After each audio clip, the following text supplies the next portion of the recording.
Dear students, आज की video में हम लोग समझेंगे how to share story in your own words.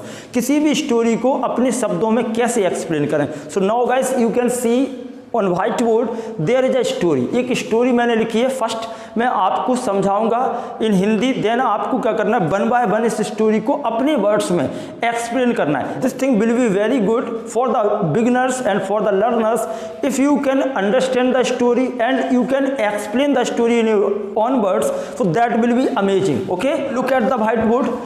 We have a story and the title of the story the treasured land. The treasure land इस story का क्या है, टाइटल। इस स्टोरी का टाइटल क्या है, इस स्टोरी का टाइटल क्या है, जिसको आप बोलते हैं शीर्षक। तो शीर्षक और टाइटल एक ही बात है, द ट्रेजर लैंड। आपने एक स्टोरी सुनी होगी, भूमि के अंदर खजाना, यानी कि पृथ्वी जमीन के अंदर खजाना। तो उसी पर बेस्ड एक कहानी है। यहाँ लिखा first, once upon a time, एक समय की बात है। Once upon a time there lived an old farmer. एक ओल्ड फार्मर रहता था। ये देयर का यूज है पास्ट इंडेफिनिट टेंस, यानी कि सब्जेक्ट और V2। There lived an old farmer, एक ओल्ड फार्मर रहता था विद हिज 4 सन्स, अपने 4 बेटों के साथ। आप ध्यान से सुने, आपको इसके बाद एक्सप्लेन करना है, वो भी इन योर ओन वर्ड्स, अपने खुद के शब्दों में। आप रीड करें, समझें, आपको फिर इसके बाद एक्सप्लेन करना। अगर आप लोगों ने बहुत अच्छा इसमें परफॉर्मेंस किया तो मैं कुछ स्टोरीज पर और भी आपको वर्क करवाऊंगा। तो स्टोरी में करेगा, वंस अपॉन अ टाइम, एक समय की बात है, there lived an old farmer, एक बूढ़ा फार्मर रहता था विद हिज 4 सन्स, अपने 4 बेटों के साथ। In the country side, country side मतलब गांव में, कहाँ रहता था, country side. He was a hard working man, वह एक कठिन परिश्रमी व्यक्ति था। हार्ड वर्किंग मैन था, कठिन परिश्रमी, कौन सा tense, past continuous. And had, ये हम लोगों ने टू हैव में पढ़ा। And had a prosperous life. Prosperous life का मतलब उसका जो जीवन था वो समृद्ध था, यानी कि सब कुछ था, उसके बाद धन दौलत खूब था। प्रॉस्परस लाइफ थी उसकी। As he approach old, as जब ही अप्रोच ओल्ड एज, जब उसका क्या आया, बुढ़ापा आया, जब वो बूढ़ा हो गया। ही वॉज अनेबल, अब वो क्या हो गया, अनेबल वर्क। अनेबल आप चाहो तो यहाँ लिख सकते, he was unable to do work, वह काम करने में क्या हो गया था, असमर्थ हो गया। या यहाँ पर सीधा वर्ब के रूप में यूज कर दिया, he was unable to work, वह काम करने में असमर्थ हो गया। As hard work as before, यानी कि वो कठिन परिश्रम करने में असमर्थ हो गया जितना कि वो पहले कर लेता था।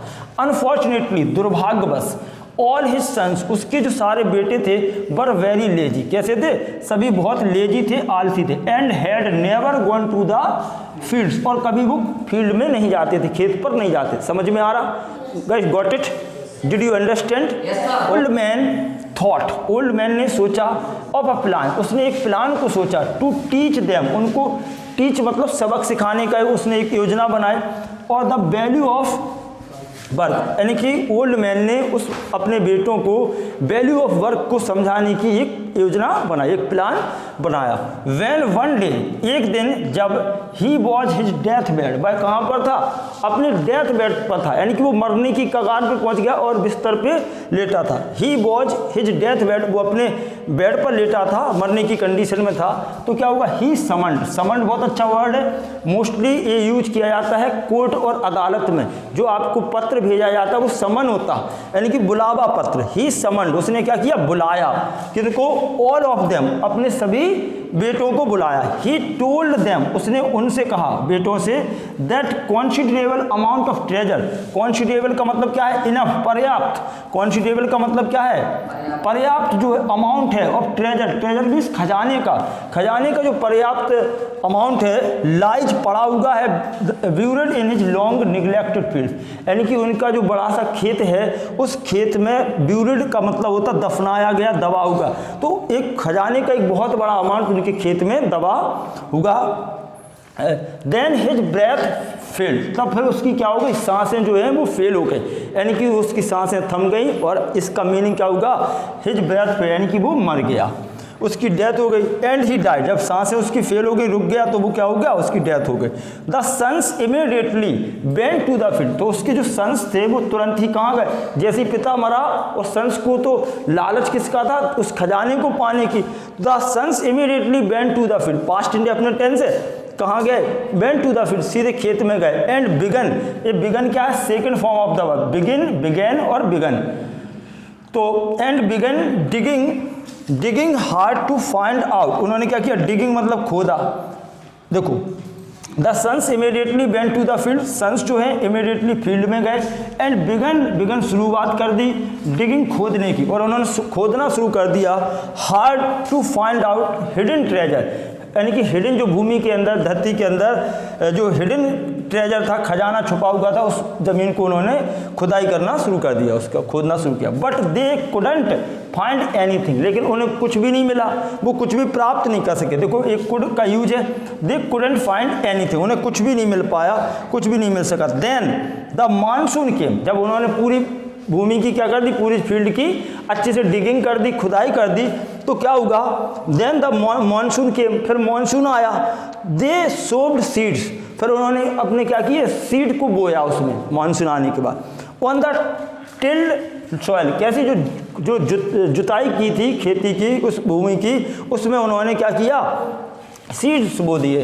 दैट ईयर, उस ईयर क्या होगा, उस साल, द यहाँ पर ये दे होगा, that year they had a rich harvest, उनके पास अच्छी फसल थी, क्योंकि भूमि की खुदाई हो गई तो जिससे फसल क्या हुई, बहुत अच्छी से पैदा हुई।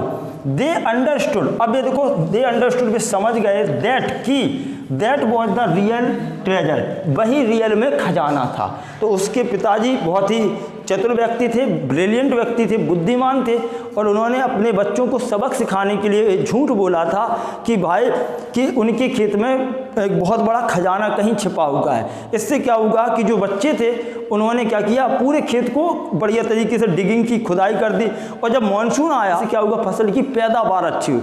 तो बच्चों को समझ में आ गया कि क्या समझ में आया, they understood that was the real treasure, यही एक रियल खजाना था। तो मोरल क्या होगा, moral of the story, work is life, life is work, मतलब काम ही जीवन है और जीवन ही काम है, इसलिए हमें लाइफ में काम करते रहना चाहिए, कभी फालतू नहीं बैठना चाहिए। So guys, did you understand, did you get it? तो आपको पूरी कहानी समझ में आ गई। अब आपको क्या करना है, then you will have to explain the story in your own words.